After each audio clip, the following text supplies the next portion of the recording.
masuk ke Ar-Rahmanir Rahim. Ayat ketiga, Dzir Rahmah. Yang dimaksud sifat Ar-Rahmanir Rahim adalah Dzir Rahmah, pemilik semua sifat rahmat. Rahmat itu puncak kasih, perhatian dan sayang. Puncak kasih, perhatian dan sayang yang tanpa batas. Kalau dinisbatkan kepada makhluk, ya bukan khalik. Kalau dinisbatkan kepada makhluk, maka ada tambahan. Puncak perhatian, kasih dan sayang. Yang dengan perhatian itu, ia rela merasakan penderitaan, asal yang disayang itu merasakan kenyamanan. Kalau yang dimaksud makhluk. Ya. Tempat rahmat, itu rahim. Perempuan punya rahim dalam perutnya. Kenapa dinamakan dengan rahim? Karena di dalamnya ada sosok yang sangat disayang, dikasihi, dan diberikan perhatian luar biasa. Sekalipun yang mengandung itu merasakan sakit untuk itu. Gak apa-apa sakit, yang penting yang dikandung ini merasakan kenikmatannya. Ya, silahkan tanyakan pada setiap yang mengandung. Saya melihat istri saya saat mengandung, juga mungkin istri-istri Anda yang Anda perhatikan.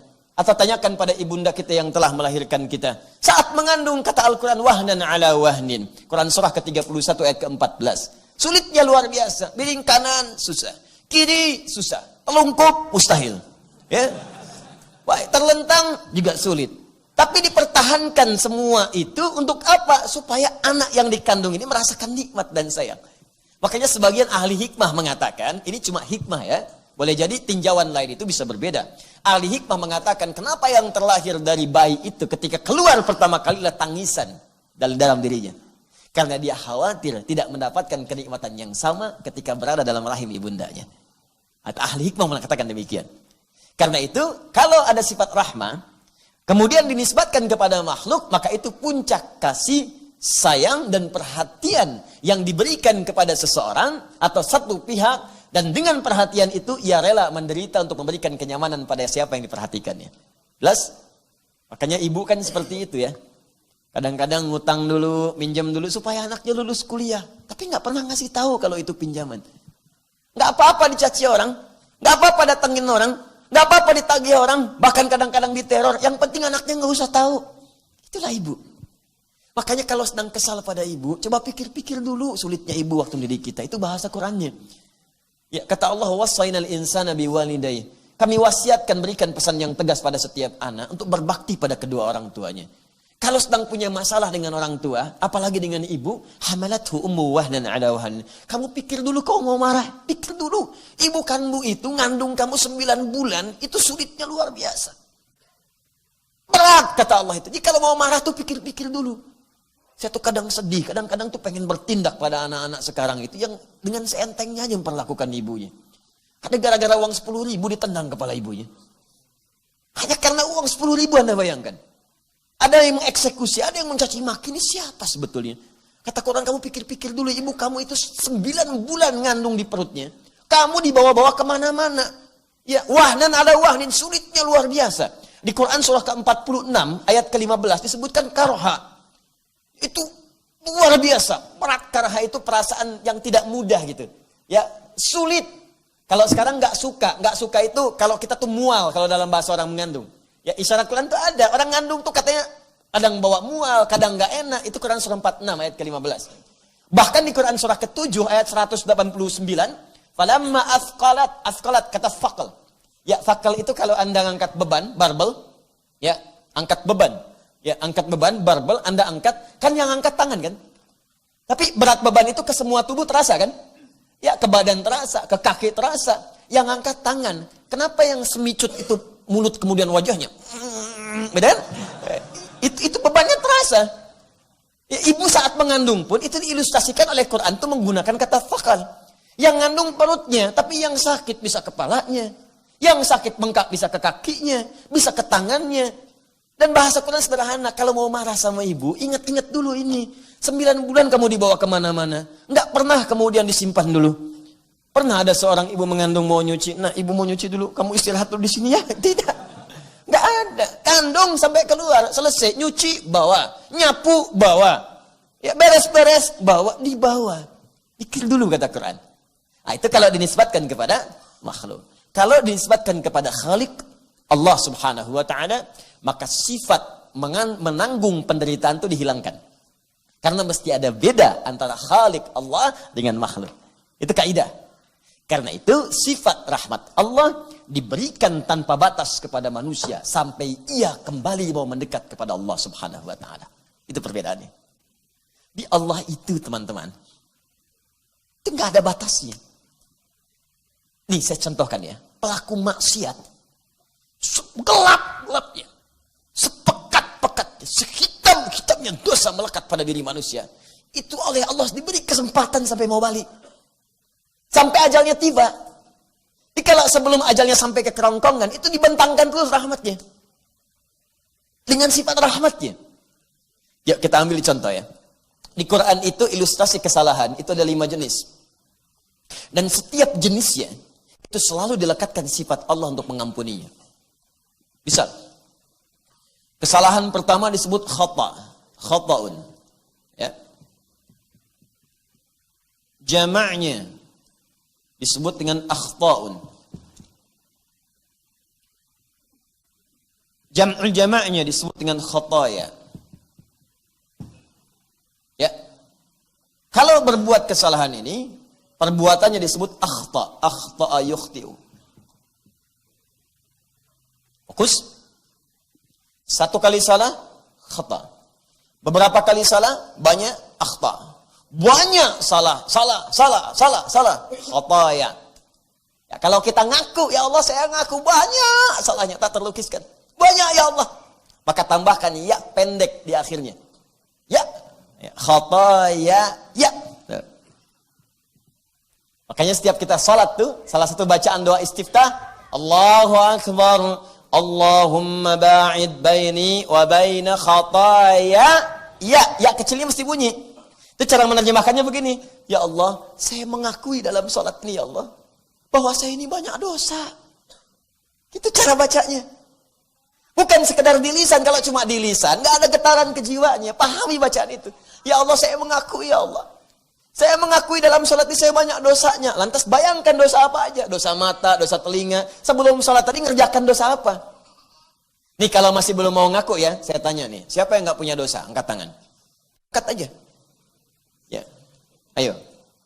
Baik, yang dosanya sedikit, angkat tangan. Yang dosa agak banyak, angkat tangan. Ya, saya tahu ibu juga nggak angkat di bawah. Baik, siapa yang merasa banyak dosanya? Angkat tangan. Tuh, banyak. Dah turun lagi. Kelihatan, nggak ngangkat pun di wajah udah kelihatan. Baik. Dan wajah-wajah ini saat bersamaan adalah wajah penambah surga. Nggak percaya? Ayo buktikan. Siapa yang pengen ke surga? Angkat tangan. Tuh. Selesai. Dan tinggi cita-citanya. Siapa yang surganya pengen Firdaus? Angkat tangan. Tuh. Siapa yang pengen bersama Nabi di surga? Tuh. Apa yang Anda bawa untuk menghadap Nabi di sana? Hah? Makanya setiap sholat Allah sayang dengan kita. Ingin dihapuskan semua salah kita. Supaya kalaupun wafat saat itu bersih kitanya. Maka kita ngaku ya Allah. Saya sekarang sholat mengaku banyak kesalahan ya Allah. Allahumma ba'id baini wa baina khataya. Ya. Tapi hamba mohon ya Allah. Hamba mengakui banyak salah dan hamba pun menyaksikan ya Allah, Engkau pengampun semua jenis kesalahan. Mohon bersihkan, pisahkan hamba dengan kesalahan-kesalahan yang telah hamba perbuat sampai detik ini, sebagaimana Engkau pisahkan timur dan barat yang tidak pernah bertemu.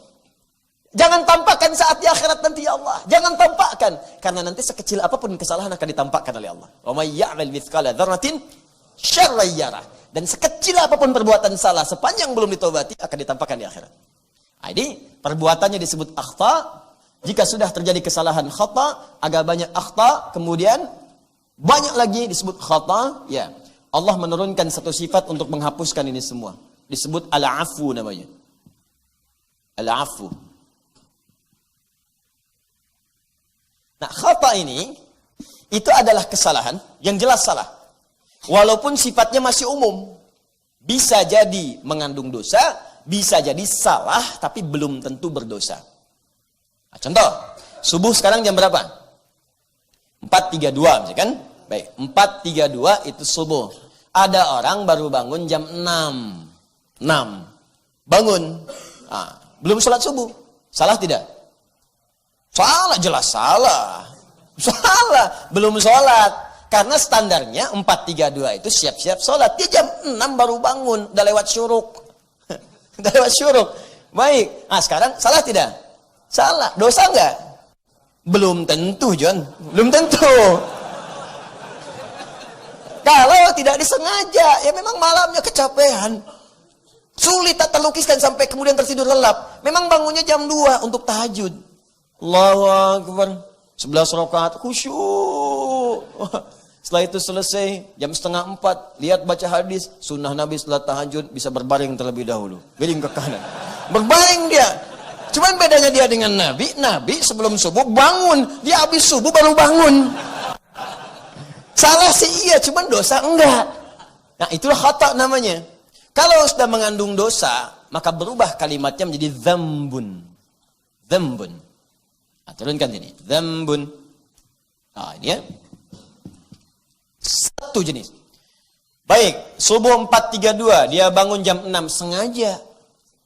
Memang sengaja terlambat karena malamnya dihabiskan nonton bola. Nonton Madrid nih, menangis, kalah kan? Gak menang, ketiduran, terlambat bangun, salah dan dosa dia. Kesalahan yang mengandung dosa, sekali dosa disebut dzambun. Allah tidak menginginkan ada orang, ada hamba berdosa sekalipun sedikit dosanya. Kamu datang ke dunia bersih, pulang jangan bawa kotoran, bersihkan oleh Allah, seketika dihapuskan. Maka diturunkan sifat yang kedua namanya ghafir. Ghafir. Muncul Quran surah ke-40 ayat ketiga. Ghafiridz dzambi wa qabilit taubi. Hei orang-orang yang pernah berbuat dosa, walaupun dosanya cuma sedikit, jangan merasa aman dengan dosanya. Ayo balik kepadaku, aku penerima taubat. Balik lagi ke jalan yang benar. Ghafiridz dzambi, aku ghafir, mengampuni dosa, walaupun engkau baru rasakan sedikit dari dosa itu. Dzambun, pasangannya ghafir. Quran surah ke-40 ayat yang ketiga. Nah ada orang sudah terlambat bangun, dan ngajak orang lain itu nggak sholat. Ya dia terlambat, ngajak orang lagi malam-malamnya. Mau kemana? Tahajud. Tahajud kan besok-besok lagi. Ini pertandingan tuh menarik. Barcelona lawan Madrid. Ajak. Sudah dia ngajak orang lain, dia sendiri tidak mengerjakan. Maka muncul yang kedua lebih dari yang pertama. Dijamakkan bentuk dzambu jadi dzunub namanya. Dzunubun. Kalau levelnya sudah naik dari dzambun ke dzunub, maka Allah pun tidak akan membiarkan hambanya larut dalam dosa. Diturunkan sifat yang ketiga namanya Ghaffar. Ghaffar. Quran surah Nuh ayat yang ke-10. Faqultu astaghfiru rabbakum innahu kana ghaffara. Ghaffar. Kata Nabi Nuh, faqultu astaghfiru rabbakum, aku katakan pada umatku, minta ampun pada Tuhanmu, minta ampun. Tapi yang paling menarik, innahu kana ghaffara. Sungguh Allah punya sifat Ghaffar. Kenapa Nabi Nuh tidak mengatakan Ghafir? Karena umatnya sudah berkali-kali bukan sekedar kemudian mencela Nabi Nuh, tapi sudah ngancam, mencela, menghardik, banyak dikumpulkan dosanya, bukan sekali dosa. Tuh, begitu cara baca Qur'annya. Jadi kalau ada sifat Ghaffar, artinya dosanya meningkat dari level yang pertama. Ya, pedasnya naik dikit. Level 1, level 2, ya, naik terus, naik. Nah, sudah dia kemudian tidak sholat, ngajak orang tidak sholat, dan mencela orang sholat. Ngapain sih ke sana? Si Adul masuk soleh, biarin aja ke sana, ya kan? Udah, kita mau sini aja. Bisa, ya. Ayo sini, naik lagi. Namanya dzunubun ma'adzulmi plus zalim. Dzunubun plus zulmun. Maka Allah turunkan sifat yang keempat, namanya Ghafurun. Ghafur. Terakhir, maaf ya. Orang ini Allahu Akbar. Dia profesional di bidang maksiat. Pokoknya nggak ada maksiat di bumi kecuali dia pernah mengerjakannya. Jadi kalau mendengar orang lain pernah mengerjakan, dia belum, gatal tangannya. Nggak bisa tuh, saya juga bisa itu. Seketika dia kerjakan. Langsung dia lakukan. Maka itu rumusnya bukan pakai dzunubun, bukan zulmun lagi. Sudah israf namanya. Israf, kelewat batas. Israf itu sudah berlebihan, lebih luar biasa. Prasmanan pernikahan, boleh sekali dia 10 kali. Israf. Nah ada israf dalam dosa. Ini semua organ tubuhnya udah nyobain dosa. Pokoknya hatamlah dosa tuh. Ya. Mata udah berdosa, telinga udah dosa. Maaf, lisan udah pernah dosa, sampai ke ujung kaki. Kan ada orang telinganya dosa, tapi mulutnya bersih. Ada orang mulutnya dosa, telinganya bersih. Ada orang ini semuanya dipakai buat berdosa. Israf. Tapi apa yang terjadi? Diturunkan oleh Allah kemudian sifat yang terakhir. Ketika memberikan yang terakhir ini nggak boleh ada batas, karena dosanya pun israf. Jadi kalau ada batasnya, berarti ada sebagian tak terampuni. Tapi kalau nggak ada batasnya, maka sebesar apapun, sebanyak apapun, sedalam apapun, sekotor apapun, itu nggak akan pernah ada batas untuk kembali diterima oleh Allah Subhanahu Wa Taala. Masih ingat tadi? Ketika Allah memberikan sebuah sifat, kasih sayang, perhatian, tanpa batas, disebut apa namanya tadi? Rahmah. Maka turunlah Quran surah ke-39 ayat ke-53. Quran surah ke-39 Az-Zumar ayat 53. Qul, katakan Muhammad, ya ibadiyalladzina asrafu ala anfusihim.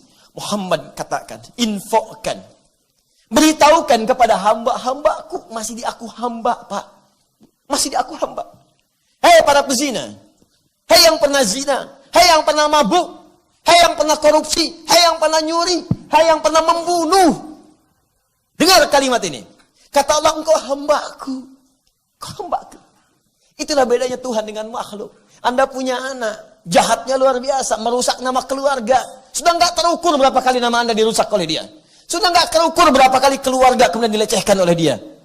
Jahat dikenal di luar, muncul di televisi. Satu kali balik ingin bertemu Anda, diterima nggak? Baru nelpon aja, kamu nggak usah telepon saya lagi. Waduh, saya ingin ketemu Pak. Kamu bukan anak saya. Oh, lantas anak siapa? Perhatikan Allah nggak ada batas. Qul ya ibadi, masih di aku hamba. Muhammad katakan pada hamba-hambaku. Ya, qul ya ibadiyalladzina asrafu ala anfusihim, yang pernah israf dalam hidupnya untuk berbuat dosa. Alladzina, saya sering sampaikan, disebutkan 1080 kali. Bisa laki-laki, perempuan, besar, kecil, tua, muda, kaya, cukup. Hei, engkau yang pernah punya jabatan pernah berdosa. Engkau yang punya kekayaan pernah berdosa. Engkau yang tak punya apapun ikutan berdosa juga. Hei, engkau laki-laki, engkau perempuan, engkau pernah berbuat israf. Aku tidak akan berikan batas untuk mengampunimu. Engkau datang padaku, aku ampuni semua dosamu. La taqnatu min rahmatillah. Jangan putus asa dari rahmat Allah Subhanahu wa taala. Aku ampuni. Nah sekarang maaf ya, salah dihapuskan. Dosa dikit diampuni. Dosa tambah banyak digugurkan. Dosa lebih banyak lagi dihanguskan. Dosa tanpa batas masih diterima untuk dibersihkan. Kalau dengan semua kesempatan ini belum mampu menyentuh hati Anda untuk bertobat, lantas dengan cara apa lagi Allah mengampuni dosa-dosa Anda? Jadi kalau ada orang pulang ke akhirat masih berdosa, itu makhluknya yang salah. Allahnya sudah terbuka, saya ampuni, kamu yang gak mau minta ampun. Saya kurang apa lagi ngampunin kamu sekarang? Dipantas kalau di akhirat tuh Allah murka. Pantas, sangat pantas. Padahal sifat Allah itu rahmatnya kemudian akan mengalahkan murkanya. Cuman sudah dikasih rahmat, gak mau ngambil, ya tinggal murkanya. Kata Allah, inna rahmati wasi'at kulla syai'. Rahmatku itu melebihi segalanya. Rahmat Allah mengalahkan murkanya. Dikasih rahmat, gak diambil, ya tinggal murkanya. Kalau gak mau dimurkai, ambil rahmatnya sekarang. Manfaatkan. Karena itu ketika kalimat ini disampaikan, makna Ar-Rahman Ar-Rahim, Dzir-Rahmah. Dialah Allah yang punya karunia tanpa batas. Baik dalam hal rezeki, perhatian, kasih sayang, bahkan ampunan yang sangat luar biasa. Tapi pertanyaannya, apa kaitan kalimat Ar-Rahman Ar-Rahim dengan sifat rahmat itu dengan ayat sebelumnya Alhamdulillahirabbil alamin dan setelahnya Maliki yaumiddin? Itu yang akan kita sempurnakan setelah menunaikan salat Isya berjamaah insyaallah. Subhanakallahumma wa bihamdika asyhadu an la ilaha illa anta astaghfiruka wa atubu ilaik. Assalamualaikum warahmatullahi wabarakatuh.